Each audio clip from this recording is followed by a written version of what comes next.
Welcome to READ, the Research, Education, and Advocacy podcast. READ connects you with leading researchers, educators, and thought leaders on topics in education and child development. READ is produced by the Windward Institute. I'm your host, Dr. Danielle Gomez. I think this guest invited in a little cooler, rainier weather, being from where she is in the UK. And I say that because it's just like, I feel the opposite. I feel the opposite of gloomy. I feel like I'm glowing this morning because I am joined by the world-renowned researcher, Dr. Kate Cain. Dr. Cain, welcome to the READ podcast. Well, thank you so much for inviting me. And I really do apologize for the weather. If it's any comfort, or probably not comfort, it's actually a dry day here. So I've sent the rain over to you. I'll take it. If I can get you on a Zoom call, I will take a little bit of gloomy, dreary weather. And it's funny because this episode will release closer to the summer. So people are going to be listening, being, what rain? But that's okay. You know, they know that we record at any time of the year of any weather. But actually, I did record one time and it was like, I felt like we were like in the middle of like a thunderstorm hurricane, and that was scary. But luckily we're here in our homes and dry. But thank you again for being on the podcast. I know I've been following your work for years, and I know many of our READ listeners have also read your work, maybe watched you speak at conferences, or have tuned into many of the work that you've done to share your research with educators. I would like to know first, actually, you said it's in a dry weather, but where are you showing up in the world today, and how are you feeling? So I'm up here in the northwest of England. So for any of your listeners who don't know the map out of the UK, so I'm at Lancaster University. We're sort of like quite high up. So we're only about an hour from the border to Scotland. So just above Manchester on the northwest. That's exciting. And I know that you're at Lancaster. You've been there for a number of years. Yeah. And I would like for you to tell us your story, your journey of your professional background, really connecting this research on reading and informing practice around the world. Sure. Well, it might surprise some of your listeners to know that I'm not trained as a teacher. I'm not trained as a speech language pathologist. I actually started out training in experimental psychology. That was the focus of my undergraduate degree down at the University of Sussex. And after I did my undergraduate degree, I actually worked for a couple of years on adult comprehension, working on sort of like eye tracking, how adult readers resolve pronouns such as he and she to sort of like construct representations of meaning for text. So really coming from that perspective, rather than coming from the perspective of reading development. And it wasn't until I started my PhD that I actually moved into the study of children's reading. It was just one of the people who'd been supervising me as a research assistant was Professor Jane Oakhill, who'd done work on children who had specific reading comprehension difficulties. I'd got a bit fed up, maybe, looking at sort of like skilled adult readers and what they did with pronouns, and was really inspired by some of the work that she'd done in the past. And so decided to sort of pivot for my PhD. And that was when I started working, looking at children's reading development. And as I said, looking at children who have what we now refer to as specific reading comprehension difficulties. So children who learn to read the words on the page with apparent fluency, but do not have a full and accurate understanding of the text they've read aloud, or even the text that you've read aloud to them. Mm-hmm. Oh, I love that. I was going to ask you what your pivotal moment in your career was. I would imagine that must have been it, right? Switching from adult readers to children who are reading. Is there anything else that really continued that pivotal career that really maybe targeted you into comprehension? Yeah, well, I think that was a pivotal moment, actually, kind of like switching to think about the whole developmental process and what happens when it breaks down, because I'd only sort of like studied and known about people who were able to do these things fairly efficiently and fluently. But I guess the other probably pivotal moment was when I started working with a group of researchers over in the United States as part of the Language and Reading Research Consortium. That was funded under the Reading for Understanding initiative by IES. And one of the things that was sort of like pivotal, I guess, with that was our perspective on looking at children who were pre-readers, so children in pre-kindergarten, and following them through as they develop their reading skills. So it really took all of these skills that I'd been focusing on, looking at how they helped your understanding of reading comprehension, and really focusing on that within the domain of like listening comprehension or oral language. So seeing that foundation, seeing that transition from pre-literacy through to literacy. So I guess kind of two pivotal moments there. Maybe there'll be a third later on in my career. Who knows? There's still time. There could be a third right in the middle of this conversation. I mean, who knows? There could indeed. I love that you talked about that. First, from going from the lens of adult readers who are proficient and efficient, as you said, to children, then to really understanding that role of oral language. And I want to dive into that. You're referring to the LARC study. We've had a lot of other researchers that we love, our longtime friends, Dr. Tiffany Hogan, Dr. Mindy Bridges, who have really done this work. And so it's one that's really close to my heart as well, being at Windward, where there's such an intentionality on language. I was never trained as a speech language pathologist. I can't ever just say that I equate into the expertise of a speech language pathologist, but we do get coached by our speech language pathologist at Windward. And I never underestimate. Like, I just am so grateful for having their expertise here because of this role of oral language and how we attend to it with students. And then I think the other piece I really want to dive into is your research on specific reading comprehension difficulties. And so that leads me to my first question. And I think I'm curious to hear your perspective coming from understanding students with difficulties. And that is how we characterize reading comprehension. It's a question I get a lot from educators that we talk to, and we do a lot of professional development around the country, truthfully. And it's a number one question thought, how do we support reading comprehension? And a lot of the work that I've done in synthesizing it, I've come to it as multidimensional. And so from your research and expert perspective, how do you characterize the multidimensional nature of reading comprehension? Okay, right, that's a big question. I So know, before we go on to that multidimensional part of it, maybe I should go to the perspective that I gained from studying skilled adult comprehension to think about what the product of comprehension is, and therefore why there are all these different components involved. So one of the things that we do as a reader or a listener of text is we don't remember the specific words that are on the page. We don't remember the specific syntax or the sentences. What we're doing is we're constructing a representation of the overall meaning of the text, typically referred to as a situation model or a mental model. So we're constructing something that's accurate, that's integrated, that's coherent, that is representing that situation that's been described. You might want to think about it maybe perhaps as the gist meaning of a text. And in order to do that, we process language and we draw on different sources of knowledge at very different levels. So we obviously have to understand the individual words on the page, but it's not as if you get to the end of the sentence and then work out the meaning of the sentence. You're constructing your understanding of each sentence as you're reading that text. And it's not as if you understand each sentence in isolation. What you're doing, you're trying to link up their meanings. You're trying to integrate them so that you've got this overall situation model or mental model of the text. So there's lots of different aspects of linguistic processing involved.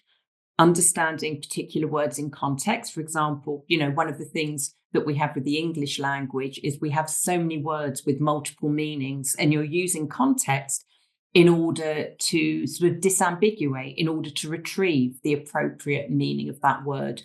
Similarly, like with sentence structures, we don't just have to talk about things in chronological order. In our experience in the world, we just experience things in a set chronological order and temporal sequence.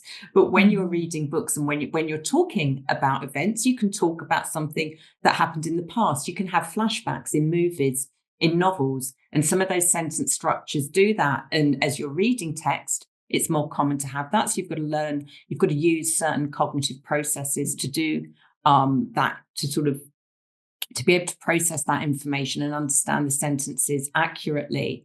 And then one of the things, and it's particularly important, I think, when we think about reading, when you're reading a book, like, so for example, if you're reading a narrative, you can step into any point in time. You can actually take the perspective of any particular character. So you're drawing on some of your own knowledge and you're using that to help you to understand the motivations of a character, why somebody did something, but you're also processing that information so that you can learn from it. I mean, that becomes particularly important for learning from text and expository text. So there are all of these different components involved. You've got the linguistic skills of like kind of, what is in your mental lexicon, your vocabulary, thinking about your syntactic skills. You're integrating information from different sentences. You're drawing on your background knowledge to fill out missing details, constructing this product, this meaning-based representation that enables you not only to understand the text, but also to actually learn from the text. And then to take that forward in terms of like your long-term memory, your general knowledge stores, and apply it for future text. So there's an awful lot going on, basically. Yeah, I know. I loved the way that you took us on that journey. And I'm curious for a number of our read listeners that are familiar with the RAND study report, right? Dr. Snow, I think that was from like 2001, right? And so I say that because, this is a wide body of knowledge that we've not relied on, but have built and expanded upon over the last number of decades. And I think that's really interesting when you talked about this interaction, right? That all of these skills and sub-skills are involved, like language and knowledge, and that it really does take that interaction, integration between what's on the page and what that learner is bringing to it. And I think it's really beautiful. I get really excited and almost emotional about this interaction, thinking about my own reading, right? But what you did say was that it's complex, right? I know you've been working a lot with you've never said, you said you've never been in the classroom, but I tend to think that you would be able to jump right in knowing that you can speak educator as well as you do. Perhaps for some of those educators, they get a little overwhelmed by the complexity of comprehension. Is there anything that you would say to them to maybe calm down our nerves about how interactive reading comprehension in fact is? Oh, yes. So, okay. So the interactive aspect of it is really important. And I think that's why kind of like the RAND study remains so influential, but why we're also building on it, because we've got these different skills and components involved as we're processing a text in real time.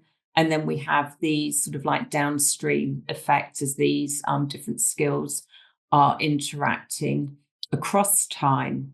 I think one of the things I feel, it was very interesting because I was actually last week, I was at the AIM Institute Research Practice Symposium.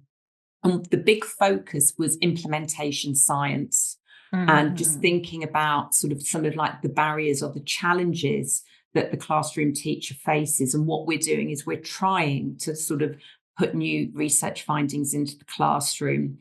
And one of the things that really struck me was the number of teachers, or the number of presenters rather, who were sending a very strong message to say, if you add something new, you've got to take something away. You've actually got to de-implement some of like kind of the bad practice. You can't just keep adding and adding and adding. And I do really feel for some sort of like for teachers that we're constantly saying, oh, look at this new thing, look at that new thing. And they're just overwhelmed in their classroom. So I think to simplify it, what I would say, there's lots of debate from people with like kind of, whether we should teach strategies, whether we should teach knowledge, like the latest intervention. I think really focus and think about what is the essence of being a skilled reader. And to me, because we're thinking about that interaction, it means you're an active processor of meaning. We actually need to instill children being active readers rather than passive readers. You're not just taking it in, you're having to be actively involved. You want to engage with what you read. so that you can learn from text. We want you to be interested and motivated. So you're actually going to read outside of school. Reading isn't just something you do in the classroom. It's something that you do outside of school. And if you can actually sort of like set up those conditions that enable children to be extracting meaning from text in a more effortless, efficient way, where it's an enjoyable, it's a pleasurable activity, they're learning from it, they're having fun by being able to escape into other worlds, you partly get into this situation that it's almost like kind of a self-teaching mechanism, which is something that Cher talks about in terms of sort of like word decoding. But we're constantly practicing and learning those skills from our interactions with text. So it's, in my view, a lot of what it is to establish good reading habits in children, because it's self-perpetuating. Maybe that's a good term to think about. And the more you read, the more you practice those reading skills, and the better you get at becoming a skilled reader. I mean, there's a really brilliant chapter written by Keith Stanovich, I think back in probably about 1986. It was quite a while ago. But I'm sure it wasn't that long ago. But the title of the chapter is "Does Reading Make You Smarter?" And basically, people who read more, they're better at reading words, they're better at spelling, they've got better vocabulary skills, they're better at problem solving, they're better at general knowledge, because you're just interacting with text and acquiring information and just skilling up way beyond reading in so many other ways. So I think focus on trying to encourage children to be happy, motivated readers, children who've got to see reading as something that is pleasurable.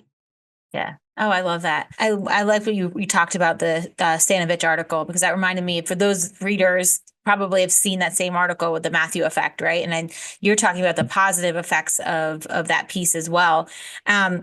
And I like that you talked about this meaning making too. And I want to get a little later in some of those practices that support higher level comprehension skills, like the practice of comprehension monitoring, but just starting with that foundation of having students read more, right? To gain that knowledge, to build upon that motivation, that love of reading, I think is such a powerful way to start.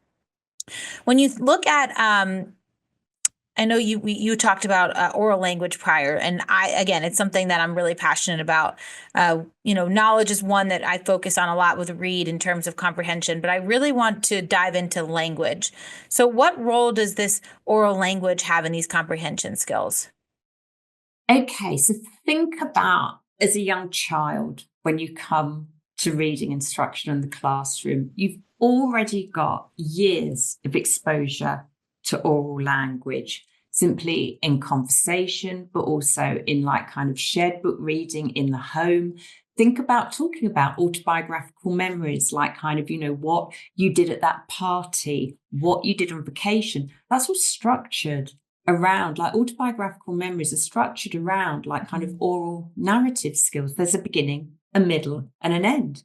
Characters do things for reasons, for like kind of there is a motivation behind your actions. So you've already got vocabulary knowledge, you've already got understanding of sentences, you're already linking up ideas within like kind of your experience and with like sort of the experience you've had to date.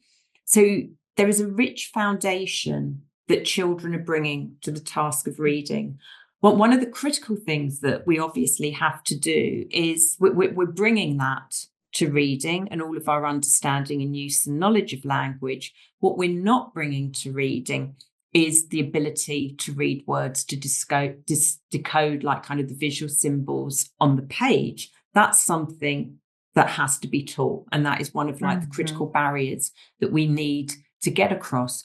But because you've got those oral language skills already, you have that foundation that enables, it supports your word reading, supports your understanding of text. And it means also that for the sort of like the young reader or the child who struggles to decode the words on the page, they can still understand texts that are read aloud to them. So they can still sort of like practice those skills, build up sort of like greater reserves of oral language skill and knowledge through that. So it's really thinking about what you can do with that. And one of sort of like the messages that I tried to push out on like kind of my visits and talks last week was not to be afraid of authentic texts. So, you know, we often use, quite rightly, sort of decodable text to help the young child as they're learning to sort of crack the code, read the words on the page. But the language of books is just so much richer than conversation in terms of like the variety of words, like kind of having sort of less frequent, less familiar words, thinking of the syntactic structures we use, thinking like, as I referred to before, the fact that you can escape into all of these other worlds through narrative. You can learn all of these different things that are outside of your current experience from informational text. So we can think about sort of like using these things side by side. And I think that can partly help to show that and illustrate to young readers that reading isn't just a task that you're doing like kind of in the classroom. It's actually sort of like opening up sort of like kind of different worlds and experiences to you. Yeah. Oh, I like when you talked about this side by side piece, right? Particularly for some of our earlier readers, we know that, as you said, explicitly teaching students to decode words and to map the sounds and symbols of a written letter or a written string of letters is so important, and that providing those opportunities of that explicit teaching, that practice of that is really important. And equally, right, and I'm thinking through the lens of a teacher and in constructing that classroom environment, equally important are things like reading books aloud, to using authentic text to students to immerse them in that language and to teach all those pieces. I have a funny story. I have a colleague, Colleen McGlynn. She's our Associate Director of Language Arts. So she's involved a lot with understanding the progression of the curriculum. And this is not about her role at Windward. This is her role as a mom. She has a daughter named Lucy. She sent me a video of Lucy holding a book, reading the words to Colleen, and she wasn't reading because she didn't know how to map the sounds and the symbols of the words on the from the page. But what she was doing actually was like modeling the language that Colleen was teaching her and demonstrating like her knowledge already of just like print awareness, right? Of just holding the book and knowing that the words went from left to right. She wasn't holding it upside down. Like she was actually holding it the right way, pointing out the pictures and modeling the language that Colleen was saying, even down to some of the questions that Colleen was asking. And we were like, wait about 20 years and maybe she'll be an excellent Windward teacher. But to that point, right, it's Colleen had done such an amazing job of immersing Lucy in all of the words and the stories and the language of it that she was already gaining those language skills. And so I love that you talked about that. You focus a lot on like early reading acquisition through elementary school and adolescence. So how do those skills start to progress from maybe an early reading acquisition skills to elementary school and adolescence, as students continue to gain some of these necessary language skills for comprehension? Yeah. So one of my sort of passions or obsessions, I guess, is thinking about sort of like inference making and how kind of like in any text, the author doesn't necessarily state everything explicitly, but you've got to draw on your knowledge resources in order to sort of fill in those missing details, if you like. And that's, I think, kind of part of that perspective is because I started out looking at skilled adult comprehension, looking at integration and inference. That's why it's influenced so much of the work I do looking at reading development. So one of the things that we talk about is this transition from children learning to read to reading to learn. And then these skills become, I mean, they're already important. I mean, we're using our inference skills to learn vocabulary in infancy, even where you can sort of like understand sort of like sort of labels for things that sort of caregivers are pointing to. But they become really, really important when, as you're reading much more sort of like complex texts where things aren't just like kind of stated explicitly. And you're becoming, if you like, a critical reader. So you're evaluating your understanding of what you're reading and what you're hearing, something that's often referred to as sort of comprehension monitoring. If you know whether there's a gap and you don't understand something, you can either ask somebody for help, you can reread, you can generate an inference to sort of fill in missing details. And it isn't a skill that develops only in elementary school. We find evidence of it in toddlers. If you read them their favorite book and you transpose some actions, you will get this like kind of startle sort of reflex response. They know that something is wrong, that it's not in the right order. But these kinds of skills, as you're becoming an independent reader, they're incredibly important because you take ownership over your reading and over your understanding and learning by sort of like monitoring what's happening in a text, as I said, when there's a gap in your understanding or where an author hasn't been particularly considerate, and things don't quite make sense. And you've got to do some more work and more processing. And then by the time you then move into sort of like early adolescence and you're really engaged in sort of like reading in order to learn across all those different academic subjects, then you have to start integrating information from different sources. So it's not as if like kind of, you just read one book or you read one chapter and that's what you do your assignment on. You might have to look at different types of text, sort of what we call multiple text comprehension. And there may be different perspectives in there.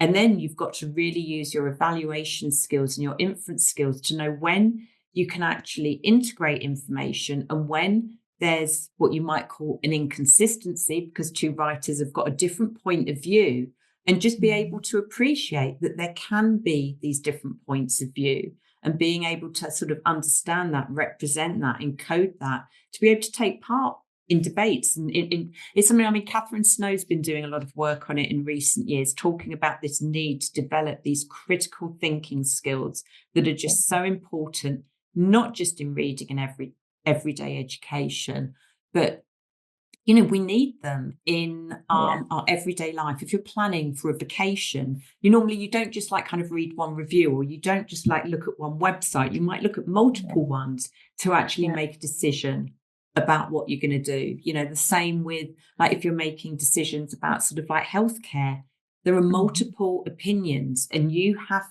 to, at the end of the day, you've got to make a decision, and you've got to decide which you think is the reliable or the trusted source, what action to take. So this complexity, this is why there is so much research still to be done, because there is so much complexity involved in this process, and we can't just like go into the brain and have a look at what's going on directly. We have to sort of like develop our sort of use our ingenuity to like kind of be creative, like kind of with experiments, with things we do in the classroom, to try and foster these skills and find the best way to foster them for individuals at these different stages in development when different things become important. Right. So you talked about, the multiple viewpoints, I think is interesting. And you get to the inference making. I'd seen you talk at the International Dyslexia Association conference back in 2024, actually with my colleague, Colleen McGlynn. And we spent the entire rest of the day just talking about what you had shared. And I know you dove into things like comprehension monitoring, inference making, vocabulary building, even critical thinking. And so again, from a lens of a teacher, and if I'm expecting students to evaluate the inconsistencies that are coming out or be able to integrate information from multiple viewpoints, can you share maybe just a few effective practices that might support these higher level comprehension skills? And let's start with comprehension monitoring, because you had in the beginning of this conversation, when we were talking about this interactive view of reading, I kept thinking about comprehension monitoring as an important skill. So what can you share with teachers about how we help students really build those comprehension monitoring skills? Okay, so comprehension monitoring obviously is a very important skill. I find myself doing it all the time. I'm an absolute bookworm. That means I'm reading like kind of lots of different texts, and often there will be words that are new to me. I don't quite know the meaning of that word. And I only realize that I don't know the meaning because I'm engaging in that process and reflecting and thinking about, do I have an adequate understanding or not? It's something that Paul Vandenbroek talks about in terms of having like a standard of coherence. And a reader will set that standard of coherence. And it might be a much higher threshold. If you're studying and you know you're going to be examined on something, you're going to read really intently in order to understand that. It's a bit different if you're just flicking through a magazine when you're at the hairdressers or something, and it doesn't really, your standard for understanding it isn't as important perhaps, or you set a lower standard. But what you can do, and it's easier to do with sort of like reading aloud tasks and sort of like engaging individuals with that, is actually sort of like modeling those behaviors as a teacher and actually asking whether they, like kind of people understand that particular vocabulary item, that word or not, or asking, well, why did that character go and engage in that particular activity? Why did they do something? Or asking things more deeply about, how do you think they're feeling? Actually sort of like stopping and reflecting, that sort of like helps to model those processes of what you're doing as a skilled, active, engaged reader. And it's embedded, like kind of in some of the sort of like successful reading interventions where you're modeling, sort of asking yourself these reflective questions that really help you to check on your own understanding and then see whether you haven't fully understood and you need to do something about it. Oh, I love that you said that. I'm just so excited about this because actually I'm in the process of planning professional development on the role of teacher questioning and discourse and discussion on things like comprehension monitoring, on even just beyond, like some of it is on engagement, but really more on understanding these pieces of comprehension monitoring and learning and higher order thinking. And what I found too, this is really fascinating. This actually goes back to my master's thesis about how more effective teachers can really be when they're thinking strategically prior to the lesson on those pieces that they want their students to get out of the lesson rather than just kind of like on the fly questioning, right? I mean, there's a reason, at Windward, we emphasize a lot on like Bloom's taxonomy, right? Of understanding all those pieces of knowledge and those levels of knowledge to get from the more literal types of knowledge that you might ask students or just comprehension to a lot of the higher order thinking. And it really does take this intentionality and planning from a teacher to really think about where they want their students to go and how they want to model it. I mean, things like think alouds. I mean, all these pieces they do require planning, but they are things that are within our locus of control as teachers to really model. So I love that you talked about that. Is there anything else you want to add about that? Yeah. Yeah, no, I think that those are really important points. And I think one of the things that we talk about these things in silos, so we talk about like kind of understanding words, understanding sentences, generating inferences. We also often talk about reading and writing in silos. Yeah. But if you think about some of the questions you can ask during a reading activity, why do you think the author like kind of described the person in that way? Why did they choose that particular phrase?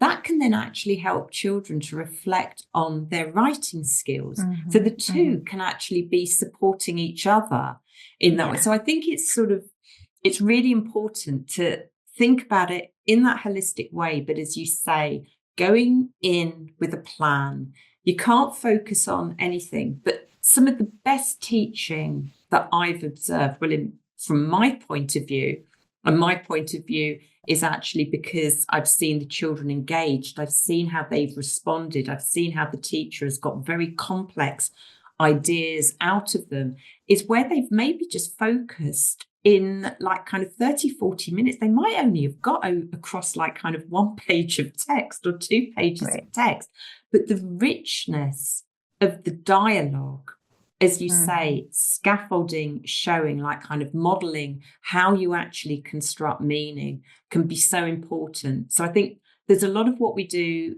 when we're teaching reading that doesn't actually involve that much reading. There's a lot of like sort of dialogue, a lot of like modeling, a lot of listening. Yeah. Yeah. Oh my gosh. I'm so happy that you went deeper into that. When you were talking about the reading writing connection as well, that was it. Is when we as the Windward Institute team deliver a lot of professional developments regularly, like I don't know, it could be any given week. And it's like once or twice a week we're going to a school. And I love this because one of the first things that I typically frame when I start a professional development are this aspects of instructional transparency, coherence, and consistency. And really, I'll talk about the transparency and the coherence when you're talking about teacher modeling instructional language, pointing to different things that might, or in different things in the text that might require this reflective thinking, this critical thinking. That modeling is that instructional transparency for students, right? To continue for them to engage into practice. And then that coherence piece is, I like what you talked about in the beginning when you in the implementation science, but all of these skills in the research and the models of research from Scarborough's rope to when we talked about the RAND study show a model of instructional of integration and coherence between all these skills.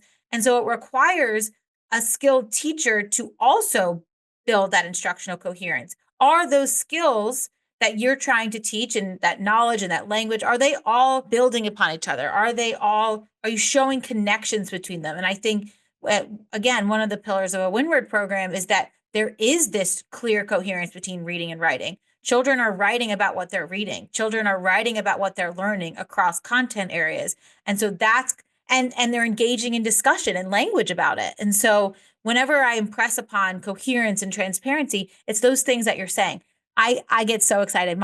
Our director of the Windward Institute, Alexis Pogna, laughs when I'm doing professional development because then I get like really into these two pieces. But I wanted to synthesize that and make that connection because I think that it's important for teachers to understand that piece.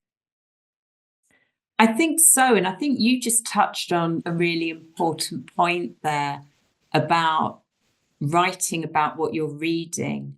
Writing generation can be really tricky. But if you're writing about something that you've experienced, whether in your own personal life or in a book, it's so much easier to generate those ideas and then focus maybe on some of the more difficult bits, like structuring those ideas or selecting the right vocabulary or getting like kind of the sentence structures right for clarity. So I think, they just reinforce each other.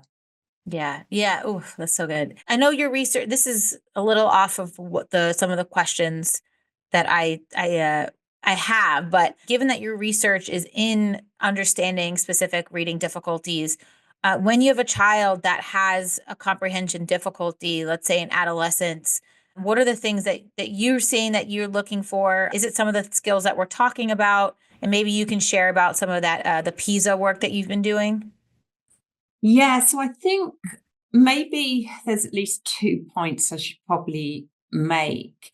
It's very unlikely that a child will suddenly show with a reading difficulty in adolescence where there isn't some sort of like indication earlier. So often, it is because those oral language skills have been weak. Now, it may become more profound or more obvious in adolescence because we're giving children more difficult tasks.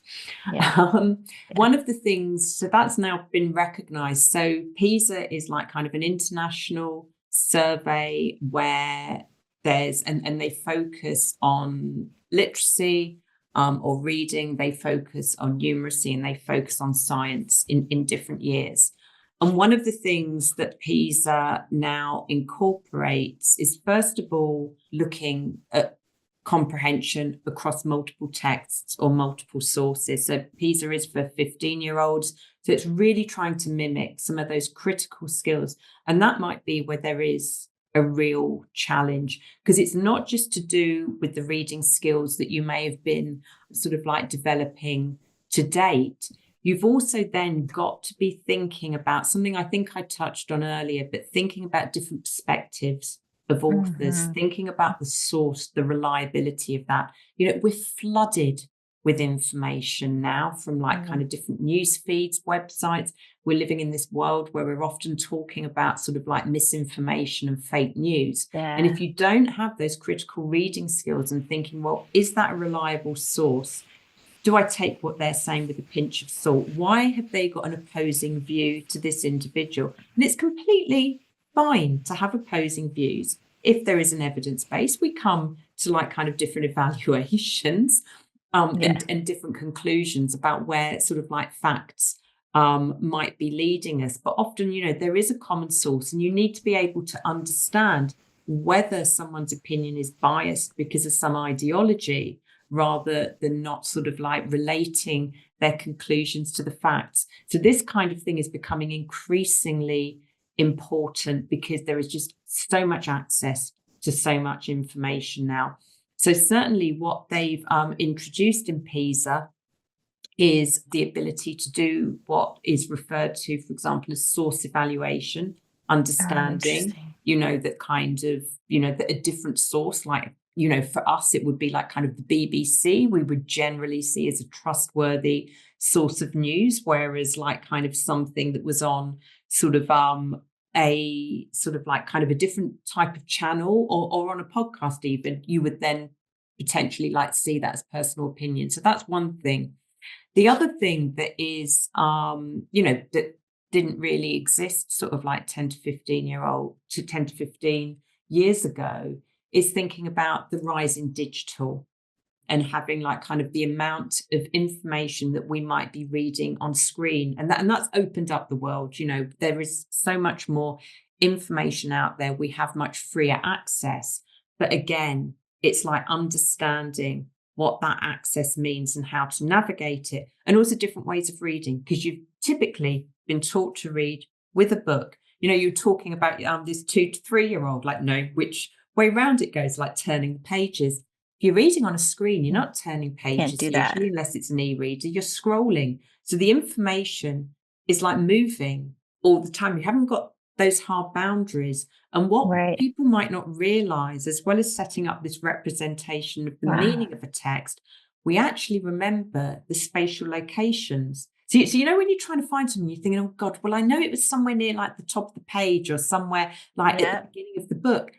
Much more difficult on digital. And then when you get onto reading digital online and you go through like hyperlinks, and you can go down like a rabbit's hole into like kind of whatever other world, and like you can't come out of it 30 minutes later, you think, what was I looking for?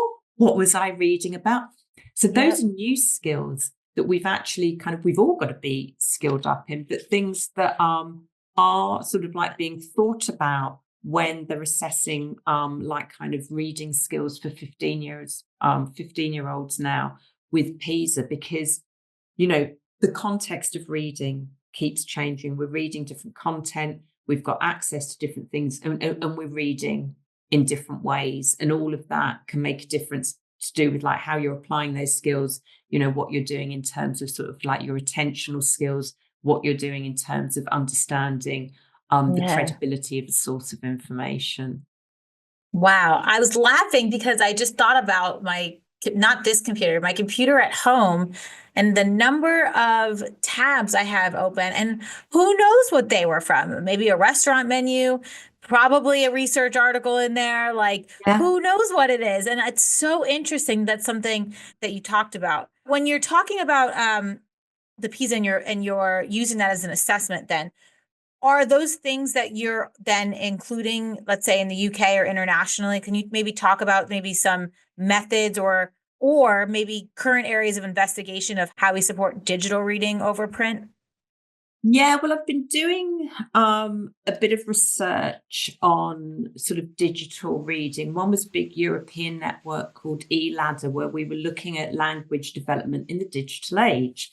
And in that, we were actually, the work that I was doing, some of it was with like sort of early adolescence, but some of it was looking at shared book reading using like kind of digital versus print with caregivers, and looking to see about like kind of those interactions between print and digital.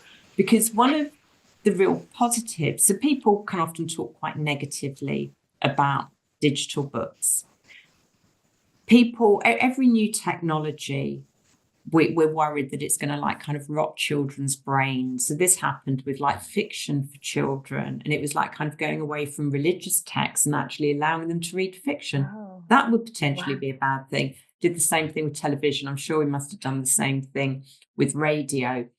But one of the challenges that you can have with digital books is where they're trying to get a child's attention in ways that aren't central to the actual text. So you can have all of those little like distracting noises and pretty pictures. But if it's not central to the text, then it's actually potentially distracting from comprehension. But there is research, it's not digital that is the issue. It's how they're structured, because you have the same challenges with books that have got pop-ups and little flaps and things. And if they're kind of tangential to the story rather than being the core of the story, they can actually have a negative impact on comprehension itself.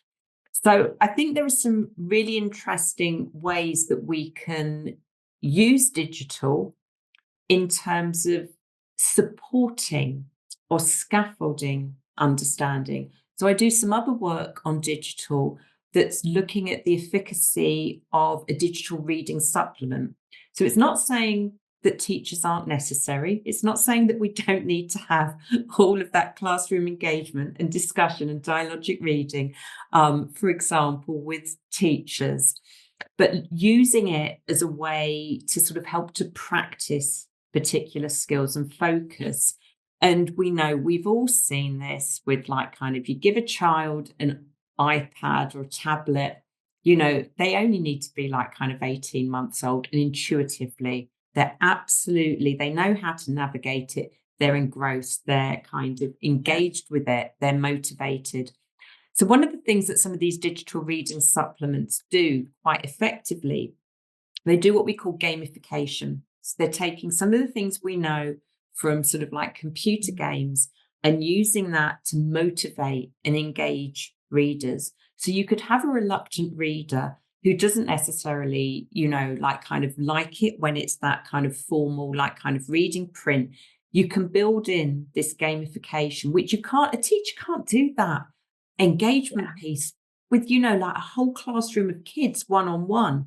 But you can have it with a really well-designed, evidence-informed reading supplement. So they get their practice. Reading is a fun thing to do because they're like kind of like earning points or like gaining treasure as they're going through their little journey. And so it can be used in a positive way, as I said, as a supplement in the classroom to actually support children's reading. So I think it's, you know, it's one of these ways that rather than saying this is good and this is bad, we can actually see what the technology affords. It enables like opportunities that we cannot do, as I said, intensively one-to-one with a teacher, because they've got to like kind of work with so many children and use it for that additional like enjoyment, that additional practice. The other thing that is nice with the digital is what they embed with it is what we often refer to as stealth assessment. So you can see how well an individual is doing, but they don't realize that you're capturing information about their performance. And so it can then be adaptive. So if a text is too difficult, then they can sort of like go down a level. Or if it's too easy, you can challenge them and jump up a couple of levels. So it can be very, very clever in trying to do this personalized environment that hopefully, as I said, like kind of we've seen, I mean, some of the work we've done, we've just looked at the engagement data and then mapped it out onto reader profiles and actually seen like kind of how that engagement is then really predictive of your performance sort of like across development. Yeah. Oh, I'm curious. And you don't have to say what the tool that you're using in the research work that I've been doing. I'm not saying actually conducting research, but like synthesizing research is understanding like the types of tools that are digital tools that are better than others, or maybe I don't want to say even effective, because I'm not sure if some of these are actually tested by research. But the one thing I will say is that obviously there are certain digital tools that are better than others. And to emphasize, if any product developers listening to this, is that the product developers on their end are also being taught about evidence-based practices to ensure that they're also embedded in, because, you could have a Yeah. tool that's like, oh, this is really engaging, but like maybe not teaching those skills. So can you just talk a little bit about that piece? So am I allowed to mention products? Let's not Let's mention products, not. but I'm just Okay. So curious what I about would like, do, yeah. I work on with a company that, in my view, has got a really amazing reading supplement that actually sort of like goes through the age range. So it starts off like kind of with very basic reading in kindergarten it goes through to at least grade 5 now. And what they actually did when they were developing it, they got together a load of like kind of renowned reading researchers. Yeah. And Yeah. we've actually all worked with them to inform what skills should be developed. They've used research findings to actually think about how they should be structuring some of those games, what to reinforce, what questions to ask, what does progress look like. And what is quite amazing, I think, with the way that they've developed this whole suite so there are different skill families and then lots of different games within those. So there are different things to like kind of keep that attention and motivation. It doesn't just do the word decoding piece. It builds on like the phonological processing skills. It builds on word reading, many different ways of teaching and developing vocabulary knowledge, working with morphology, working with syntax, structuring stories, generating inferences, working with pronouns. It's got comprehension monitoring in there. I mean, there's actually it maps on to a lot of the skills that I've identified in my work and that others have as being critical, important skills in reading comprehension. And as I said, having this like kind of adaptation so that if something sort of like is too challenging, then it will go down a level. Or if it needs to be more challenging to really stretch a child, then it can sort of like bump them up a level. So what I would advise, there are a lot of products on the market. There's lots of things that teachers, that parents will see in an app store. There are a lot of things that teachers might kind of like have coming across their desks. So I would really have a good look at the website. If there is an evidence base, there will be lots of reports on the actual sort of like evidence base, citing the research studies, citing the theoretical frameworks that are used in the development of that product. And I would be guided by that when making choices. I love that. Thank you for sharing that. Yeah, I think that's something that I always like to impress upon too. So I'm really like, thank you for kind of walking me through that process. Okay, I have two shorter questions at the end. I know we're about on time, but we've talked about so much, and I wanted to synthesize, like, if we were to give some bookmarks to our readers, right? So we talked about the interactive nature of comprehension and how we emphasize this exposure to reading across age groups. We've emphasized this idea or this role of oral language and how foundational it is for reading development. We have empowered teachers to really focus on their modeling, their questioning, their use of discussion to support higher level comprehension tools. And at the end, really discussing the way that digital text can supplement some instruction. Is there any other bookmarks that you'd want to highlight for our readers before we get into our last question? I think what seems to be critical for me is that we treat teachers as professionals and they see themselves as professionals. So they skill up. They're not afraid of like asking questions. I mean, people like you do these podcasts. Hopefully it illustrates that people like me are actually open and accessible. And that we do eventually, sometimes we're a bit busy, but we do eventually respond to emails. I have parents and teachers who email me out of the blue asking questions about things. So I'd really sort of like encourage teachers, just like you want children to be engaged and to be curious, be engaged and curious yourself and like kind of reach out to the resources like this around you to sort of and engage in that professional development, because the context that we're living in is changing all the time. So there are new developments, there's new information, there's a new context of reading, and we just need to keep on top of all of that. Yeah. Oh, I love that. teaching, I always say that teaching is this like, I would say learning is a journey of lifelong mastery, but teaching is this lifelong, ever continuous journey of mastery, as is research. So I'm so happy that and thankful that you are here to talk about your research and really engage in this. I guess I'll just skip one question. You're an avid reader. What's on your nightstand? What are you reading right now? What am I reading right now? I'll give you, this is my top recommendation. It's actually not what I'm reading right now, but it's a book I finished a couple of weeks ago. So for anybody who loves language, loves reading, likes a good sort of like mystery or a thriller or a page turner, it's Guilty by Definition by Susie Dent. And Susie Dent's actually an etymologist. So the beauty of this book is you learn at least one new word each chapter, if not more, but it's got an amazing sort of like mystery component to it of trying to sort of like get to the truth of sort of like an old mystery or an event. I'll try. It's very difficult to like talk about it without any sort of like spoilers. But if you like words, if you like crossword clues, a little bit of puzzling, a little bit of thinking, a little bit of detection work, then it's a really, really good book. So that's what I recommend. Excuse me while I go on my app and buy that book right now. I'm coming up to a vacation, so that sounds, you've already sold me. Dr. Kate Cain, thank you so much for taking the time to be on the Read podcast. I learned so much from you. I'm so inspired, and I'm just excited to continue my own learning journey. Well, thank you so much for this opportunity to chat with you. It's been fun. Thank you. And thank you to all our Read listeners for listening to this episode of the Read podcast. Maybe we'll start a book club with our book, Guilty by Definition, as recommended by world-renowned researcher, Dr. Kate Cain. Thank you so much. If you enjoyed this episode as much as I did, I invite you to go back to our Read podcast website, where you can learn all about all of our other episodes and our researchers and experts all about the world of reading science, education, and child development. Please stay connected with us on social media, on Facebook and Instagram and LinkedIn. And of course, you can go to our website, thewindwardschool.org/WI, for free resources on reading and education.